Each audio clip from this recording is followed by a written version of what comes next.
Hello and hi to all. This is Tanush Thapa with his YouTube channel Crop Production and Management. This is chapter of class 8th science book. The first chapter of science book of class 8th. Chapter first, crop production and management. So at first, what is crop production and management? So that's all you know that we जैसे बच्चों हम अपने खेत में फसल उगाते हैं और हम उसको किस प्रकार से प्रोड्यूस करते हैं और उसका हम किस प्रकार से मैनेजमेंट करते हैं, वही हमारा क्रॉप प्रोडक्शन एंड मैनेजमेंट कहलाता है। तो जैसे कि बच्चों यहाँ पे आप देख सकते हैं, दो बच्चे पहलू एंड बुजू वो अपने अंकल के घर गए हैं वैकेशन पे अपने। तो उन्होंने वहाँ वो खेत में गए उनके, तो उन्होंने वहाँ खुरपी, सिकल, सोल, प्लग एक्सेट्रा उन्होंने अपने फील्ड में देखे। तो खुरपी, कुदाल एंड शोल आपका, सिकल आपका एंड प्लग जैसे फावड़ा जो होता है, प्लग यानी कि हल एक्सेट्रा इन द फील्ड। तो बूजू पूछता है कि I want to know where and how this you and how we use this tools. तो बूजू जानना चाहता है कि कहाँ और कब हम इन टूल्स को यूज़ करते हैं। तो आपको सभी को पता होगा कि जो कोई भी लिविंग ऑर्गेनिज्म है उसको जिंदा रहने के लिए फूड चाहिए। Plants can make their food themselves. आपको जैसे कि पता ही है, प्लांट्स खुद ही फूड बना लेते हैं। क्या आपको याद है, आप रिकॉल कर सकते हैं कि प्लांट्स किस प्रकार से अपना फूड सिंथेसिस करते हैं? आपने पहले क्लास में पढ़ा भी होगा, animals including humans can not make their food. तो आपको पता है कि जो एनिमल्स हैं वो अपना जो फूड है वो खुद नहीं बना सकते, वो हमेशा दूसरों पे डिपेंड रहते हैं फूड के लिए। So where do animals get their food from? तो एनिमल्स को अपना फूड खाना कहाँ से मिलता है? बस क्वेश्चन सबसे पहले ये आता है कि हम फूड खाते क्यों हैं? हम फूड इसलिए खाते हैं क्योंकि उसकी एनर्जी को हम अपने डेली वर्क के लिए यूटिलाइज करते हैं। जैसे आपको पता ही है, हमारी बॉडी को कोई भी काम करने के लिए एनर्जी चाहिए होती है। तो वो एनर्जी आएगी कहाँ से? जब आप फूड लेंगे तब वो एनर्जी उसमें कन्वर्ट होके तब आप एनर्जी को यूटिलाइज कर सकते हैं। Since we all need food, how can we provide food to a large number of people in our country?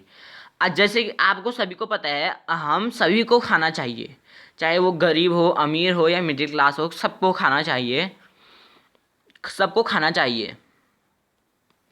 तो जो यहाँ पे पहेली है फिर वो आंसर देती है, food has to be produced on a large scale. इसका एक आंसर ये भी हो सकता है कि हमको फूड लार्ज स्केल में ग्रो करना पड़ेगा।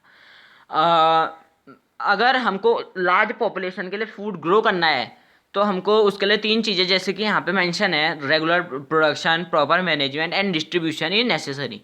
तो उसके लिए हमको रेगुलर प्रोडक्शन यानी कि हमको हर रोज़ मेहनत करनी पड़ेगी वो फूड को उगाने के लिए, हर रोज़ का प्रोडक्शन करना पड़ेगा हमको, तब जाके कहीं हमारे जो इंडिया है, इंडिया की एस्टिमेटेड पॉपुलेशन लगभग 135 करोड़ है, जैसा कि आप सभी को पता होगा।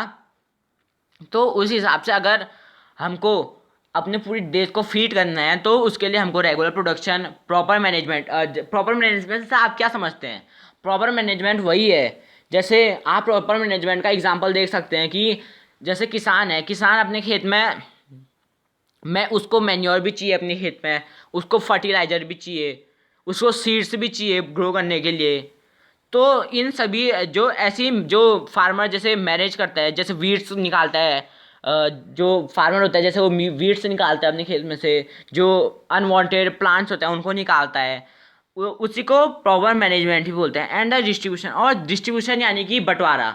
और देश में सभी को बंटवारा चाहिए खाने का।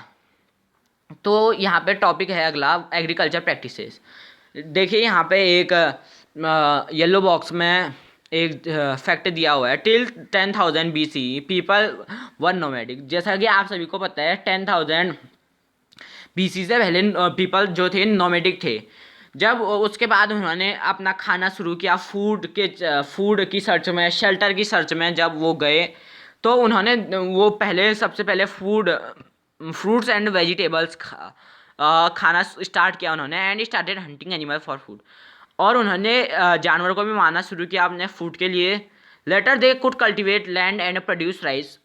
उस थोड़े टाइम बाद उन्होंने अपने लैंड को कल्टिवेट किया, उसमें राइस उगाया, वीट उगाया और अदर जो फूड क्रॉप जैसे आप देखते हैं अभी वो उगाया। दस वॉज बोर्न एग्रीकल्चर, ऐसे ही हमारे एग्रीकल्चर का जन्म हुआ। When plants of the same kind are cultivated and one place on a large scale it is called a crop.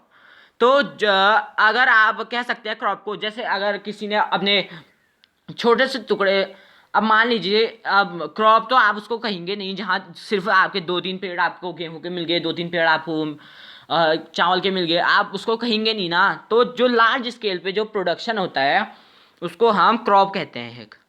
For example crop of wheat means that all plant grown in the field are of wheat. तो मान जैसे कि अगर आप सारे खेत में wheat ही wheat बोएंगे तब वो एक वीट की क्रॉप कहलाएगी। You already know that the crops are different types of cereals, vegetables and fruits. आपको पता ही है कि जो क्रॉप्स होते हैं वो डिफरेंट टाइप के होते हैं, लाइक सीरियल, दाल, वेजिटेबल मतलब सब्जी एंड फ्रूट्स, फल। These can be classified on the basis of the season in which they grow. और हम उनको क्लासीफाई कैसे करते हैं, जिस जिस जिस मौसम में वो ग्रो करते हैं हम उससे हम उससे उसको उसकी पहचान करते हैं। India is a vast country, हाँ ये बात सही है, India is a vast country. Okay, the climatic condition like temperature, humidity and rainfall vary from one region to another. तो इंडिया एक बहुत बड़ी कंट्री है, तो इसमें कंडीशन जैसे जो हमारी टेम्परेचर है वो घटते बढ़ते रहता है, ह्यूमिडिटी जो नमी है वो घटते बढ़ती रहती है, और रेनफॉल भी टाइम टाइम पे होती रहती है from one region to another, एक रीजन से दूसरे रीजन में। Accordingly there is a rich variety of crop different of crops grown in different part of country. तो हमारे डिफरेंट जो हमारे स्टेट्स हैं वहाँ अलग अलग वैरायटी ऑफ क्रॉप्स ग्रो की जाती हैं। Despite this diversity two broad cropping pattern can be identified, these are. तो हम दो टाइप के क्रॉप्स को जानते हैं। फर्स्ट है खरीफ क्रॉप आपकी। तो खरीफ क्रॉप होती क्या है, the crop which are sown in rainy season are called kharif crop. जो जिसको आप रेनी सीजन में बोते हैं वो आपकी खरीफ क्रॉप कहलाती है। तो खरीफ क्रॉप आज किसको कहेंगे, जैसे जो रेनी सीजन में जो क्रॉप होती है उसको आप खरीफ क्रॉप कहेंगे। जैसे आप धान बोते हैं, यानी कि राइस बोते हैं, paddy, maize, soybean, groundnut, cotton are kharif crops. ये सभी खरीफ क्रॉप के अंदर आते हैं। Rabi crops, the crops grown in the winter October to March. देखिए यहाँ पे ब्रैकेट में दिया भी, अक्टूबर से मार्च के बीच में जो आप क्रॉप ग्रो करते हैं उसको रबी क्रॉप बोलते हैं। Example of rabi crop are wheat, gram, pea, mustard and linseed. तो रबी क्रॉप की एग्जांपल आप देख सकते हैं यहाँ पे, जो जैसे वीट हम गर्मियों के टाइम में लगाते हैं, ग्राम हो गया, आपके मटर हो गए, mustard and linseed. Beside these pulses and vegetables are grown during summer and at many places. इसके अलावा जो दालें और वेजिटेबल हैं वो भी हम अलग अलग सीजन में ग्रो करते हैं और अलग अलग जगह पे। तो आज के लिए इतना ही गाइस। तो हम अपनी नेक्स्ट वीडियो में पढ़ेंगे आपका basic practices of crop production. तो तब तक के लिए गुड बाय, एंड चैनल को लाइक कीजिएगा, सब्सक्राइब शेयर कीजिएगा ज़्यादा से ज़्यादा वीडियो को, और अपने कमेंट छोड़ना ना भूलें। Thank you and have a nice day.